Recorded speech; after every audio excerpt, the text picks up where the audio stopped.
Ay mga kalaog, hindi talaga masaya ang katapusan ng taon hanggang walang lesson swimming. Kaya naimbitahan tayo guys sa swimming ng aking mga anak, ang Ederson family sa Elegantia Lakeview Resort dito sa may Trangka, Talisay. At sa ilang beses po natin napapunta sa resort na ito, talagang na-miss tayo sa ganda, sa linis, at sa welcoming vibe ng lugar na ito. Gigilo at mabait po ang kanilang staff and crew at talagang maayos kayo sa kanilang facility. Kaya talaga nag-enjoy ang mga bata sa resort na ito at talagang sinulit nila ang kanilang swimming from 8 to 5.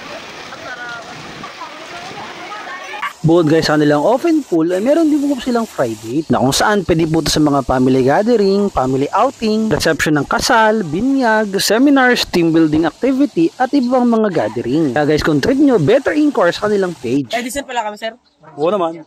Sir, sinamayin sila. Sa mga gusto mag-swimming ay try nyo rin po itong Elegantia Lakeview Resort dito po sa may Trangka, Talisay. And that's for our today's video guys. Ingat po mga kalaog and God bless.